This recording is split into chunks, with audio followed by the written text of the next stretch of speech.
La palabra de Dios, la Biblia, es la palabra inspirada, es decir, viene soplada del mismo Dios para el hombre, pero también tenemos que decir que la palabra de Dios es suficiente para todas aquellas cosas espirituales que nosotros como hijos de Dios necesitamos. Es suficiente, pero también es autoritativa, es decir, nuestra fuente de autoridad, o como dicen las confesiones de fe reformadas, la Biblia es nuestra única regla de fe y conducta. Ahora bien, la escritura también es clara. De todos los temas relacionados con la salvación, con la vida, tendremos que decir que es clara. Es suficientemente clara, pero no en todos los lugares y en todas las doctrinas es igualmente clara. Hay cosas más claras que otras. No es lo mismo leer un libro tan complejo como el Apocalipsis, con su cantidad de símbolos y demás, como leer el Evangelio.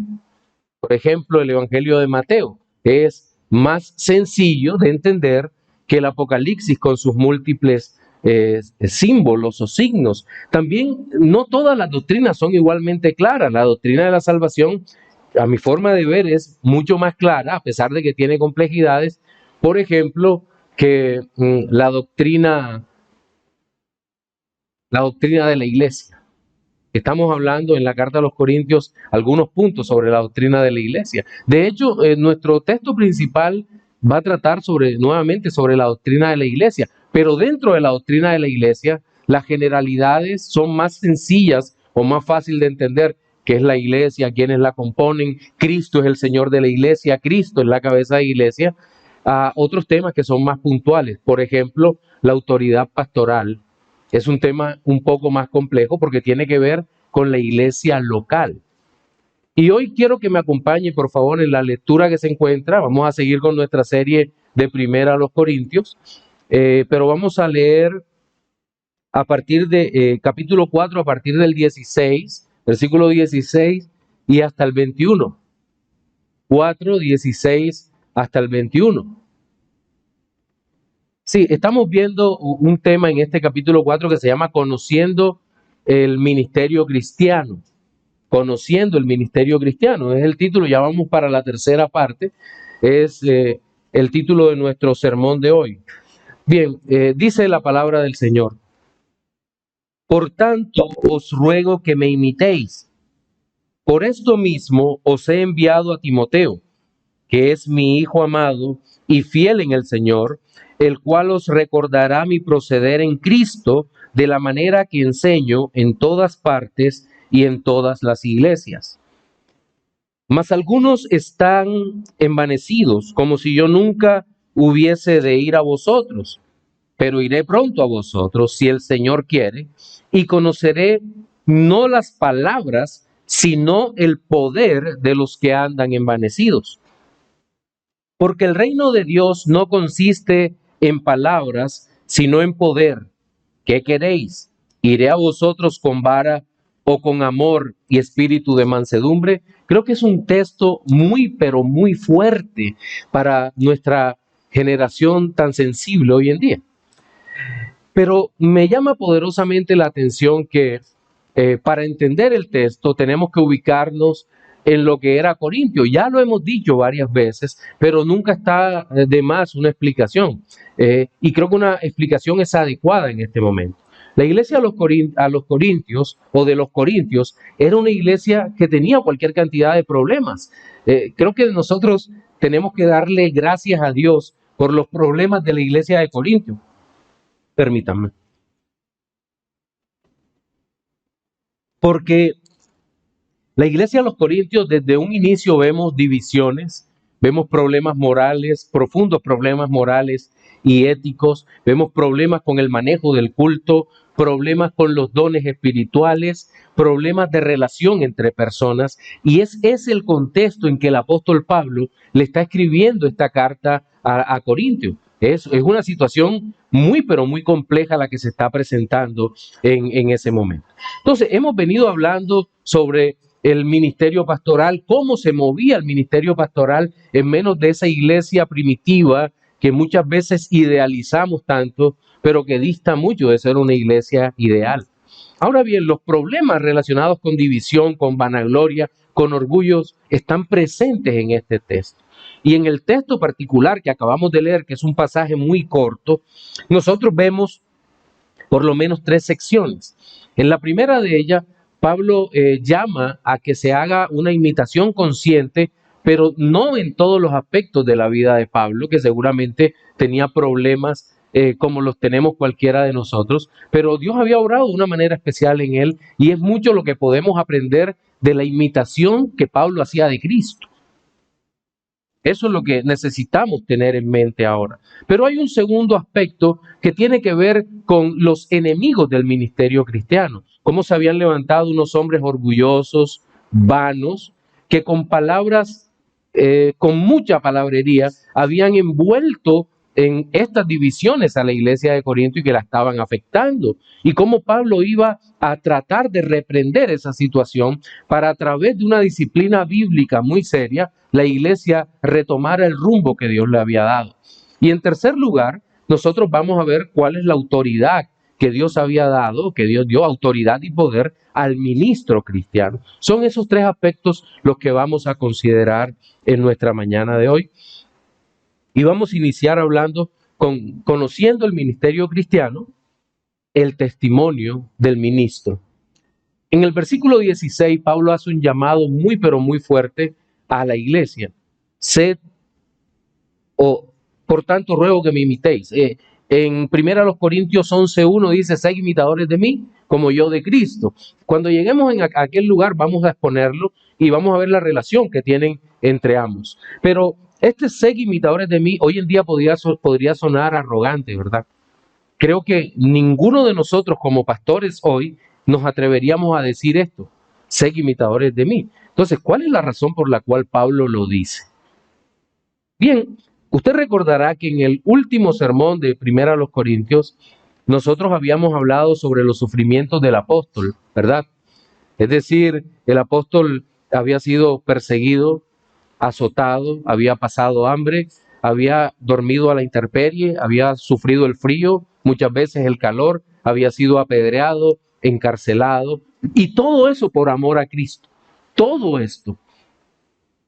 Y eso contrastaba con la forma de vida que los corintios habían querido mostrar. Ellos se mostraban a sí mismos como quienes habían sido enriquecidos y que no les faltaba nada. Y Pablo les dice, un momento, ustedes creen que no les falta nada, pero miren el contraste entre la vida que ustedes quieren y la vida que a nosotros como apóstoles, decía el apóstol Pablo, hemos tenido que llevar. Y al final de aquella sección, el apóstol Pablo cierra diciendo, aunque ustedes tengáis 10,000 años, solo tienen un Padre en Cristo, porque yo los engendré por el Evangelio. Él se muestra a sí mismo como Padre espiritual de aquella iglesia que había sido plantada con él, con sudor, tristeza, lágrimas, y que le había costado muchísimo a él, delante del Señor, llevar el Evangelio a aquel lugar. En ese contexto, Pablo dice, por tanto ruego que me imitéis. Pablo, ¿a qué se está refiriendo aquí? Pues se está refiriendo al trabajo que había hecho para la gloria de Dios, para el trabajo que había hecho en Cristo. Y estoy seguro que en esto muy pocos querrían imitar al apóstol Pablo. Sobre todo, trato de ubicarme en el contexto actual, donde parece que los seres humanos fuésemos alérgicos al sufrimiento. Nadie quiere sufrir y somos conscientes de que nadie quiere sufrir. El problema está en que el sufrimiento nos va a alcanzar en algún momento de nuestra vida, como también lo he dicho muchas veces. No somos impermeables al sufrimiento, ni todos los sufrimientos vienen porque el diablo nos esté atacando o porque estemos haciendo algo malo o por el pecado. No, el sufrimiento es una realidad en el mundo porque somos pecadores nosotros, porque los demás son pecadores. Los otros nos hacen sufrir y nosotros hacemos sufrir a los demás. Y únicamente cuando estamos en Cristo es que realmente todo esto empieza no a pasar el sufrimiento, sino que aprendemos a manejar el sufrimiento en nuestras vidas. Entonces, en ese sentido, el apóstol Pablo hace un llamado a que lo imiten. Por tanto, ruego que me imitéis. Por eso mismo os he enviado, versículo 17, a Timoteo, que es mi hijo amado y fiel en el Señor. ¿Cómo así? Como consecuencia de una cosa, Pablo toma una decisión y envía a Timoteo. Pues sí, sí, pero esta parte es bien interesante porque si lo leemos sin considerar todo lo que hemos dicho, nos daría la impresión de que Timoteo fuese a dar testimonio de Pablo. Pero cuidado, Timoteo va a dar testimonio de Cristo. Pero es necesario que haga algunas precisiones sobre el ministerio de Pablo. Escuchen, ministerio de Pablo que estaba siendo muy atacado en ese momento. Y para hacer esa defensa que era necesaria, y creo que muchas veces es necesaria que los ministros del Evangelio presenten una defensa muy seria acerca de su labor y una defensa contundente a la luz de la palabra de Dios. Y en ese sentido, Pablo dice, os he enviado a Timoteo. Una aclaración. Aquí dice, os he enviado a Timoteo y diera la impresión de que Timoteo salió antes de que la carta se terminara de escribir, ¿cierto? Porque imagínense, Pablo va por aquí apenas escribiendo y dice, os he enviado a Timoteo, pero algunos eruditos en griego no están de acuerdo con el uso de ese tiempo verbal. Y es como si dijera, estoy enviando a Timoteo. Hay cierta división entre eruditos entre si Timoteo ya se había ido o si Timoteo apenas se iría con la carta. En lo personal me inclino a pensar que Timoteo se iría con la carta. ¿Por qué? Porque en el capítulo 16 de esta misma carta, de primera carta a los Corintios, cuando él está dando las salutaciones finales, no aparece el saludo a Timoteo. Y si Timoteo ya estuviese o ya estuviera en Corinto, el apóstol Pablo hubiera dicho, también saludad a Timoteo, que es mi amado hijo en la fe. Entonces no hay saludo, por lo cual me inclino a creer con el grupo de eruditos que creen eso, sin ser yo un erudito, de que el apóstol Pablo todavía no había enviado a Timoteo, sino que lo estaba enviando. Entonces dice, os he enviado a Timoteo y luego califica a Timoteo. Dice que es mi hijo amado y fiel en el Señor. Es decir, Timoteo no es un actor que aparece en la última línea de la película como en las cintas actuales. ¿Y ese quién es? ¿Quién es este hombre? No, Timoteo había sido instruido en la palabra de Dios por el apóstol Pablo. Era un cristiano conocido. ¿Se acuerdan que habían dado buen testimonio de él? Él parece que se crió con su abuela Loida, con su mamá, en un contexto cristiano muy fuerte. Era un hombre de buen testimonio y un hombre que fue unido a Pablo de una manera maravillosa. Fue su aprendiz en todas las cosas. Era un hombre de su entera confianza y por ser el hombre de su entera confianza, lo envía a una iglesia llena de problemas. ¿Qué pensaríamos nosotros en cuanto a la amistad en este tiempo? ¿Qué tal si de pronto Duber y Edwin dicen, Alexander, sabes que tú eres la persona en que más confiamos y la iglesia que se está plantando en tal lugar tiene muchísimos problemas, por lo tal te enviamos a ti? Yo diría, bueno, pero no me quieran tanto, ¿no? Pero justamente es lo que Pablo está haciendo. Dice, mira, yo no confío en otra persona, Timoteo, como en ti. Y por eso te envío. Te envío porque tú eres mi hijo amado, pero no solo por la filiación que había entre ellos, que podía confiar, sino por su condición de cristiano. Dice, fiel en el Señor. Es decir, y esa fidelidad no es una fidelidad únicamente que se basaba en algunas cosas que había visto, sino en todo un proceso por el cual este hombre había pasado.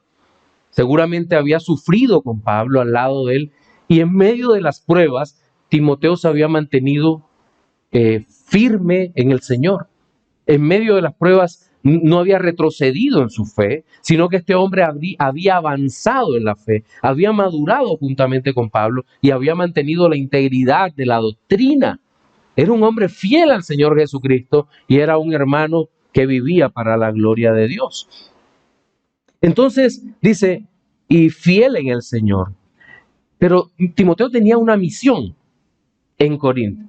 ¿Cuál era la misión? Dice, el cual os recordará mi proceder en Cristo de la manera que enseño en todas partes y en todas las iglesias. Sí, había una labor de apologética de la persona de Pablo. ¿En qué sentido? En contra de los hombres que se habían levantado allá y que tal vez estaban murmurando en contra de Pablo, porque como ustedes recordarán, la iglesia estaba dividida en varios partidos. Por lo menos había 4 partidos, los cuales son relatados en el primero y segundo capítulo, donde dice que unos decían, yo soy de Cefas o de Pedro, yo soy de Apolos, yo soy de Pablo y yo soy de Cristo. Entonces, en una iglesia dividida, y esto quiero que lo tengan en mente, como lo era en Cristo, porque esto va a ser importante, sobre todo en el último punto, en una iglesia dividida, ¿quién tiene la razón? Seguramente ninguno, ¿verdad? Y eso es un problema que nos toca afrontar con sabiduría. Pues bien, entonces, Timoteo iba a hacer una defensa, pero ante todo, iba a recordar cuál era el proceder de este hombre en Cristo. Tal vez ellos lo conocían, pero era necesario que lo dijeran. Y el proceder de Cristo no solo era el testimonio del cual estaban hablando, sino habla de la manera en que enseño en todas partes y en todas las iglesias. Es decir, la doctrina que se predicaba en Corinto, que se predicó por Pablo en Corinto, al momento de plantar la iglesia, era la misma que se había predicado en Éfeso, donde Pablo estuvo 3 años enseñando, pero también era la misma que se había predicado en toda la cuenca mediterránea, donde Pablo llegó proclamando la bendita palabra de Dios. Es decir, lo que estaba hablando hasta ese momento era decir que este hombre seguía predicando la palabra de Dios y Timoteo había ido hasta Corinto con el propósito de hacer algo así como una misión de avanzada hasta que Pablo pudiera regresar a aquel lugar para seguir predicando a Cristo. También, yo no sé si usted recuerda, Timoteo fue enviado también a Creta, otra iglesia llena de problemas. Y en Creta, Pablo le dice, te envío para que corrijas lo deficiente. Es decir, este hombre, no sé cómo lo definiríamos en este tiempo, algo así como un apagafuegos, un hombre que estaba experimentado en situaciones difíciles, en corregir situaciones difíciles, pero también en estructurar a las iglesias de tal manera que pudieran conformarse a la imagen de Cristo. Bien, ese es nuestro primer aspecto que estamos tratando acerca del testimonio, el testimonio del ministro. Pero ahora bien, nuestro segundo punto tiene que ver en conociendo el ministerio cristiano, los enemigos de siempre. Ya a partir del versículo 18 y el 19, Pablo empieza a dirigirse a esos enemigos de siempre.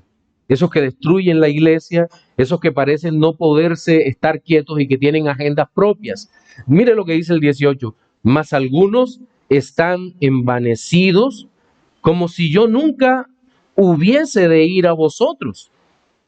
Pero iré pronto a vosotros si el Señor quiere y conoceré no las palabras, sino el poder de los que andan envanecidos. Volvamos al mismo contexto, iglesia dividida. Y a esta iglesia dividida, añádale usted los problemas que había, judaizantes, seguramente, que querían imponer la ley y no el evangelio, o que eran técnicamente incapaces de entender en sus mentes la diferencia que existe tan marcada entre la ley y el evangelio. Y alguno podría decir, bueno, pero ¿cuál es la diferencia? Pues casi nada, la ley no puede salvar. Porque la ley es un grupo de mandatos que sí reflejan el carácter de Dios, nos hablan de Dios, nos hablan de nuestra incapacidad, pero la ley no puede redimir, no puede salvar, porque lo único que puede salvar es el evangelio. Porque el evangelio no es más que contar una y otra vez la historia de Cristo y el poder de Cristo para redimir el alma necesitada. ¿Necesitada de qué? De perdón de pecados, pero de una nueva y continua relación con el Hijo de Dios, lavados por la sangre, para que de esta manera podamos presentarnos limpios y aceptos en el amado. Y que el Espíritu Santo de Dios selle nuestros corazones. Pero eso solo lo hace el Evangelio. Pero estos hombres estaban envanecidos. Y me llama la atención el texto en griego de la palabra envanecido, porque es una palabra interesante, porque da la impresión de algo que está inflado o hinchado. Es decir, que no corresponde realmente a su tamaño. Hay cosas que son graciosas cuando están hinchadas. Por ejemplo, una bomba, una vejiga, cuando dice feliz cumpleaños, no sé qué cosas, se ven bonitas. Y dan risa porque cuando están infladas, tú sabes que el tamaño no corresponde. ¿Qué tiene una bomba por dentro? Aire. Pero si usted la punza con una aguja, inmediatamente o explota o se desinfla. Pero no corresponde a su tamaño real, está inflado. Ahora, hay cosas más peligrosas. Cuando un órgano del cuerpo está hinchado, que no corresponde, algo malo pasa con ese órgano del cuerpo. ¿Por qué no corresponde? ¿Qué ocurre? Y ya deja de ser gracioso lo hinchado, ¿no? Ya que estamos hablando de una enfermedad, una patología que requiere un diagnóstico y posteriormente un tratamiento. Entonces, el peligro de estos que estaban envanecidos es porque ya había algo malo dentro de la iglesia, algo que estaba afectando profundamente a la iglesia. Algunos están envanecidos. ¿A causa de qué? Seguramente en estos partidos ya no querían tener a Pablo como el fundador, el padre de la iglesia, el referente de la iglesia que les había enseñado a Cristo, sino que cada uno de ellos tenía, como lo decía al inicio, un calendario propio de cosas por hacer que querían imponer dentro de la iglesia. ¿Y por qué estaban tan envanecidos, tan llenos de orgullo? Pues estaban así porque ellos pensaban que Pablo nunca iba a regresar. Y recuerden algo, los viajes en el Mediterráneo no es como ahora que tomamos un vuelo al norte y de pronto hasta Nueva York. ¿Son qué? 4 horas 30, 5 horas hasta Nueva York si volamos directo, o si volamos hacia el sur, a Chile o Argentina, son 5 o 6 horas en un avión y decimos, wow, qué vuelo tan pesado. Pero en aquella época eran días o meses viajando, y tal vez habían pasado algún tiempo y decían, no, el apóstol Pablo no regresa. ¿Tú crees que ese viejito va a tomar un barco y va a cruzar el Mediterráneo solo para venir a visitar? No, vamos a quedarnos con la iglesia. Esta iglesia es nuestra. Era un pensamiento muy, muy propio del fariseísmo, muy propio de aquellas almas que creen que pueden quedarse con lo que no es de ellos. Ahora, pregunto, ¿será que esa misma actitud existe hoy en día en algunos líderes en la iglesia? Claro, el hombre no ha cambiado. El hombre no ha cambiado porque durante todas las épocas creemos que cambiando las circunstancias y las condiciones el hombre va a cambiar, pero lo único que transforma el corazón del hombre es Jesucristo cuando llega a nuestro corazón y nos forma a su imagen. De otra manera no se puede cambiar, no podemos ser transformados. Estos hombres estaban convencidos de que el apóstol no regresaría, que se quedarían con la viña que era de Cristo y no de ellos. Y en medio de eso, Pablo les escribe, pero iré pronto a vosotros. Eso ocurrió, Pablo fue a ellos. Si el Señor quiere, anota. Y voy a conocer, no las palabras, seguramente los hombres que estaban allí, como lo habíamos visto en otros sermones, criticaban que Pablo tal vez no tenía la oratoria, tal vez no tenía las palabras que ellos tenían, formados por los filósofos griegos y demás, o formados, bueno, Pablo era un hombre muy sabio, formado en escuela rabínica a los pies de Gamaliel, pero había reducido voluntariamente sus expresiones para que más personas pudieran entender la palabra de Dios. Es lo que hemos llamado muchas veces la lucha por la claridad. Es decir, prefiero ser claro que decir palabras que nadie entienda. Y Pablo, y más adelante lo decía, yo prefiero hablar 5 palabras que todos entiendan a decir 10,000 palabras que nadie entienda, hablando de las falsas lenguas y demás. Entonces, En esta parte es bien interesante porque dice, ok, voy a ir a vosotros y ¿saben qué? Voy a conocer no las palabras que ellos dicen, porque el hombre arrogante, el hombre lleno de orgullo, el falso ministro, el hombre que quiere destruir, lo que más hace es hablar vanas palabras acerca de sí mismo. Dice cualquier cosa. Mira, escribí un tratado sobre tal cosa y no lo vas a encontrar en ninguna parte porque eso es un análisis que yo hice en las lenguas originales. Mentira. Todo lo que pensemos en nuestro tiempo ya alguien lo pensó. Ya alguien más pensó sobre eso y tal vez de mejor manera que nosotros. ¿Qué es lo que voy a conocer? No las palabras, sino el poder. Y aquí está la clave de todo. El poder de los que andan envanecidos. ¿A qué poder se refiere? Pues ahora vamos a ver.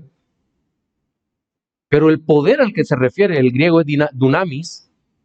No es un poder descontrolado, sino que está hablando del poder de Dios para transformar las almas. El poder de Dios para transformar las almas. ¿Cuál es la marca de un ministro verdadero en una iglesia y la marca de un ministro falso? Las vidas transformadas por el poder del Espíritu de Dios. Esa es la verdadera diferencia. Hombres y mujeres humildes, conformados a la imagen de Cristo. Pero si en cambio encontramos hombres y mujeres arrogantes, incapaces de reconocer los errores, entonces estamos ante un ministro totalmente falso. Y hasta aquí vemos nuestro segundo punto, que tiene que ver con los enemigos de siempre. Y siempre en la iglesia habrá hombres vanos, orgullosos, llenos de sí mismos, autocomplacientes, autoindulgentes, pero incapaces de mirar al Señor. ¿Y qué hay que hacer con eso? Bueno, aquí viene la última parte de conociendo al ministerio cristiano. Y tiene que ver con la autoridad y el poder de los ministros. Y a partir del versículo 20 y hasta el 21 dice, porque el reino de Dios no consiste en palabras, sino en poder. ¿Qué queréis? ¿Iré a vosotros con vara o con amor y espíritu de mansedumbre? Miren, quiero hacer una claridad ahora que estamos hablando de autoridad y poder. Hay una diferencia grande o un grupo de diferencias grandes entre los apóstoles escogidos por Dios en el primer siglo y los ministros de culto de este tiempo, de cada uno de nosotros. Claro que hay una diferencia, pero hay unos principios que rigen al uno y al otro, que son comunes. Entre las diferencias está que hoy en día ningún ministro recibe revelación, porque esto fue dado para los apóstoles. Es decir, Dios mismo les abrió la palabra para que la recibieran y pudieran predicarla de manera infalible a la iglesia, de manera inerrante. Y esa revelación fue guiada por la inspiración divina, Dios dirigiendo cada palabra que estos hombres hablaron o escribieron. Nosotros hoy en día no somos inspirados, somos iluminados por el Espíritu de Dios para exponer lo que ya reveló a los primeros hombres. De tal manera, y sabemos que no hay apóstoles hoy en día por lo que dice la Escritura. Es decir, con todas las características que debe tener un apóstol, que haya visto a Cristo, no ahora porque se le apareció en un sueño, sino porque realmente lo vio después de la resurrección de entre los muertos, lo palpó, lo tocó. En fin, ese es el punto fundamental. Con Pablo había una discusión porque Pablo lo vio en el camino a Damasco y fue convertido, pero hoy en día el Señor no hace eso. ¿Por qué? Porque tenemos la Escritura. Ya Dios no llama apóstoles a ninguno porque el canon está cerrado. Ahora bien,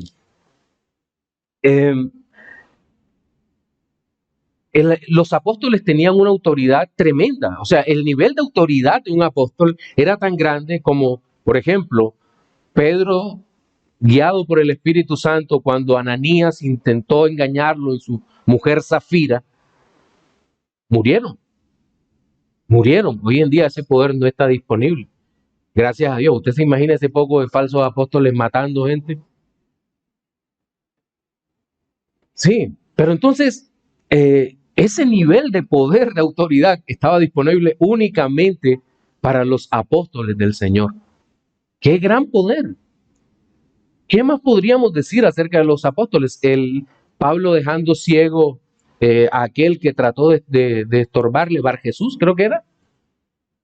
Elimás, creo que se llamaba, y le dice, quedará ciego por un tiempo. Pablo le tenía ese poder, es decir, poder de verdad para los apóstoles. Entonces, era un poder particular. Ahora, hoy en día este poder, como les decía, no está disponible para nosotros, para los ministros, pero sí está el poder y la autoridad de disciplina eclesiástica. Ahora, Pablo habla del reino de Dios y le dice a los falsos profetas, miren, el reino de Dios, el reino de Cristo, ¿qué está describiendo acá? Pues está describiendo uno de dos aspectos del reino de Dios. Hay un aspecto presente que está superpuesto al reino del mundo, al reino mundano, que es el reino de Dios invisible a través del cual los hombres somos salvados por el poder de Cristo. Y la llave para entrar al reino de Dios es a través de Dios nos hace nacer de nuevo. Este es el orden. Dios nos hace nacer de nuevo y nos da fe para por la gracia entrar al reino de Dios. Ese es el orden, no al revés. Nadie puede creer si está muerto. Dios nos da vida, nos da fe y mediante la fe tomamos la gracia y entramos al reino de Dios. Este es un aspecto del reino de Dios. Recuerden que es el reino de Dios que está, pero todavía no está. El ya, pero todavía no, del cual habla la teología. Pero Pablo dice, es un aspecto real, verdadero. Cristo reina aquí, Cristo reina ahora, ¿en dónde? En la iglesia, en el corazón de hombres y mujeres que han sido salvados para vivir para la gloria de Dios. Y entonces dice, el reino de Dios no consiste en palabras vanas. Trate de imaginarse el mismo discurso de hoy hace 2000 años, de los hombres vanos. Puedes vivir mejor, puedes estar mejor, el sufrimiento tiene que ser reprendido, No, nada de eso sirve. Lo que estamos hablando de verdad es que el reino de Dios es poder de Dios para salvación. El evangelio es poder de Dios para salvación. ¿De quién? De todo aquel que cree, al judío primeramente y también al griego. Entonces, en ese sentido, es poder de Dios. El reino de Dios es poder de Dios, un poder real manifestado en el corazón de los hombres, no las vanas palabras de los falsos profetas. Ahora, la arrogancia y el orgullo. El ministro que es arrogante y orgulloso va a atraer a la congregación a hombres y mujeres arrogantes y orgullosos. Más de una vez he escuchado esta frase de hombres y mujeres de algunas iglesias. Tú vives mal porque no tienes fe. ¿Usted conoce a esa persona para decirle eso? ¿Usted conoce realmente a esa persona para lanzar un juicio tan definitivo sobre alguien? Decirle a una persona que no tiene fe es tratarlo de incrédulo. Tal vez esa persona sea más creyente que usted, si usted antes de decirle eso. Tal vez es la persona que tiene una mejor relación con Cristo. Pero ¿sabe algo? El ministro de Dios, que es humilde y sencillo, seguramente va a atraer menos personas, pero personas que estarán llenos del poder de Dios, del Espíritu Santo en cada momento de su vida, de su alma. Y creo que estamos llamados a eso, pero la humildad es difícil. Es un proceso de morir cada día a nosotros mismos. Y no es solo difícil para usted, mi amado hermano. Yo espero que usted esté orando también por nosotros, por los que somos ministros. Señor, ayuda a mi pastor a que sea humilde. Ayúdale. No lo dejes, no lo abandones. Y nosotros orando por ustedes también. Esto es un ciclo, ¿cierto? Y por eso clamamos por la ayuda. Entonces, el reino de Dios no consiste en palabras, sino en poder. Y luego viene una pregunta, creo que es bien seria, Y esta no es una pregunta retórica. ¿Qué queréis? ¿Iré a vosotros con vara o con amor y espíritu de mansedumbre? La imagen nuevamente, ¿se acuerdan del ayo? El esclavo familiar que llevaba a los chicos hasta la puerta del colegio o les enseñaba algunas cosas. El ayo tenía una vara, pero ¿a qué vara se refiere? Bien, el tema de la vara es interesante en este texto porque es una metáfora. Está usando una metáfora, pero es una metáfora fuerte, porque la palabra que utiliza allí tiene como 2 o 3 acepciones distintas, pero solo quiero recordar 2.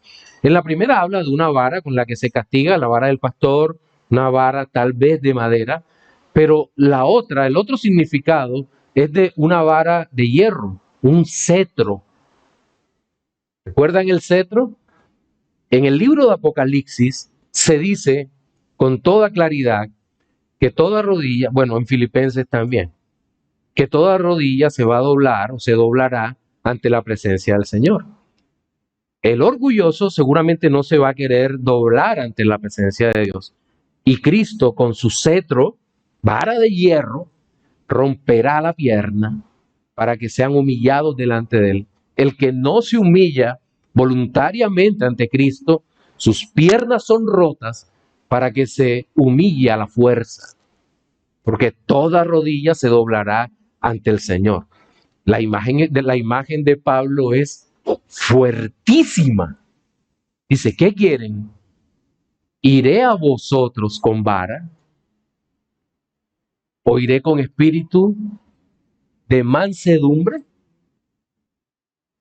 Creo que es el equilibrio tremendo que todo ministro tiene que guardar entre el uso de la fuerza y el uso del amor. Un equilibrio tremendo. Y que todo tiene que ver, seguramente sobre este punto me va a tocar responder más preguntas en la tarde en el Café de los Pastores, pero ahora solo voy a hablar unos cuantos temas. La disciplina de la iglesia, la cual muchos dicen solo la iglesia puede tener, y de hecho en nuestra congregación hemos tenido algún inconveniente por eso, solo la congregación puede decirlo. Piensa en la congregación de Corinto, una congregación dividida, ¿cómo va a ejercer disciplina? ¿Cómo 4 grupos de personas que luchan a dientes y uñas unos con otros van a ejercer disciplina eclesiástica aquí? ¿De qué manera?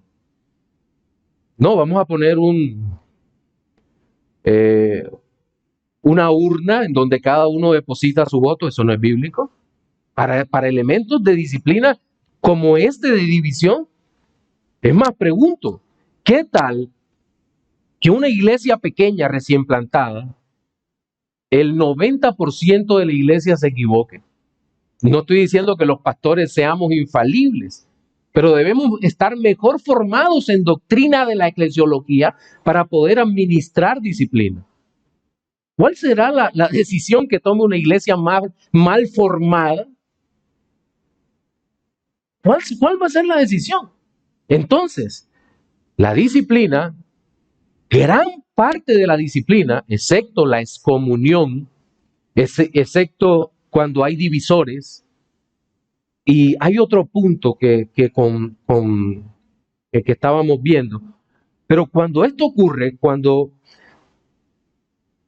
los pastores estamos en la obligación, no solo tenemos la autoridad, sino todo ministro tiene la obligación de emplear a fondo la disciplina para evitar que esto se llene la congregación y la termine destruyendo. Cuando hay este tipo de situaciones, arrogancia, orgullo, vanagloria. Y no podemos negar que el apóstol Pablo conocía la diferencia entre una y otra cosa. ¿Recuerdan lo que le dice a la membresía de la iglesia en el capítulo 5? En el capítulo que sigue todo vamos a hablar de disciplina, pero en el capítulo que sigue ya hace la postulación, el apóstol, el ministro, hace una postulación sobre un pecado particular. Dice, miren, Me han dicho que hay fornicación entre vosotros, y eso ni aún se nombre entre los impíos, porque hay uno que tiene por mujer a su madrastra. Bótenlo de la iglesia. No le dicen, ay, pobrecito, considérenlo. Dice, bótenlo de la iglesia. Después en la segunda carta dice, se arrepintió, restáurenlo. Pero cuidado, lo está postulando un ministro de Dios. Un ministro. ¿Por qué? Porque nosotros tenemos amistades, nos duele cuando hay que tomar una medida disciplinaria tan fuerte, tan poderosa.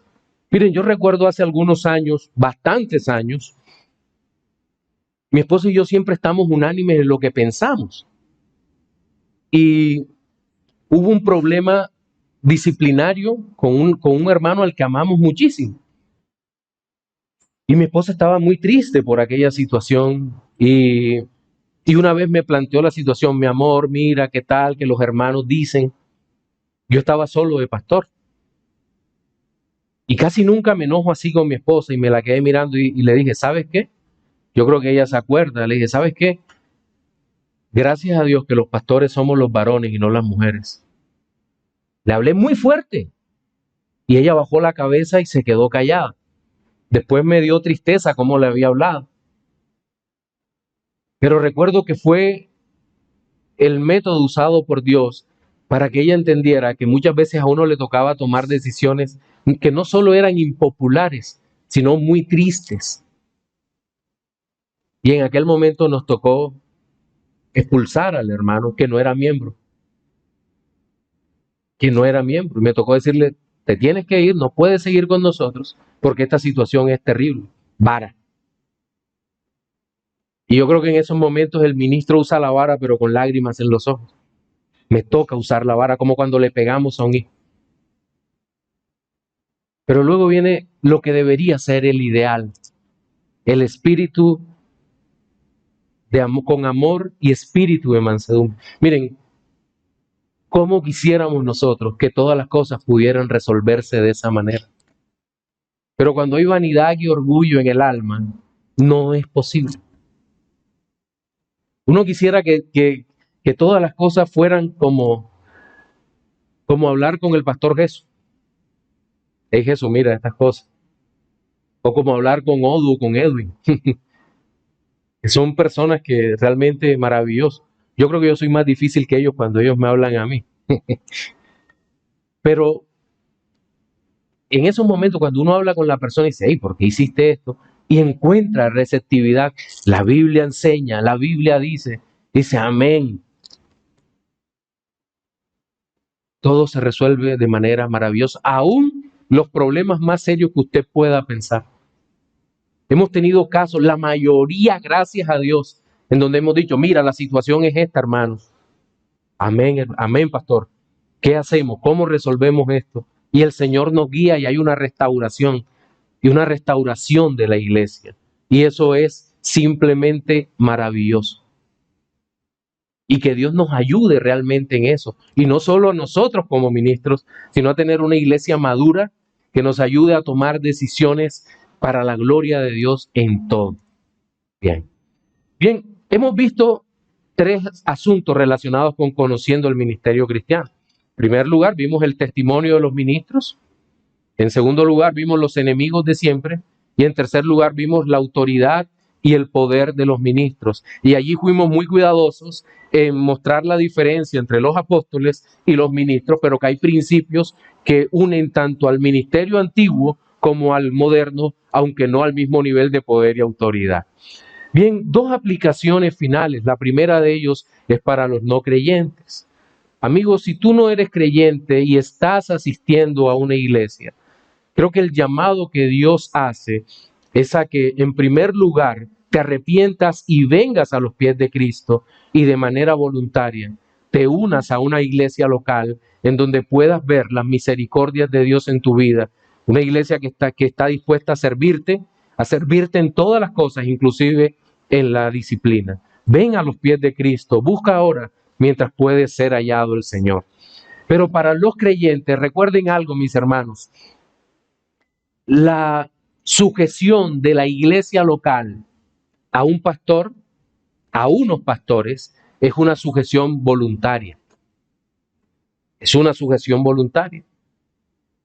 Y las personas se sujetan a una iglesia local cuando en sus corazones han sido convencidos de que en esa iglesia se predica la palabra de Dios, de que en esa iglesia gobierna Cristo y que los pastores que están en ese lugar y los oficiales que están en ese lugar se están conformando a la imagen de Cristo para la gloria de Dios y que eso va a redundar en beneficio para sus almas. Entonces también a los que son creyentes, hermanos en la fe, si usted aún no es miembro de la iglesia local, la invitación puntual es a que se haga miembro de una iglesia local y que deje de una vez por todas a un lado todas sus reservas y sus dudas y empiece a servirle a los demás en esa iglesia local, siempre pensando en la gloria de Dios. Amén.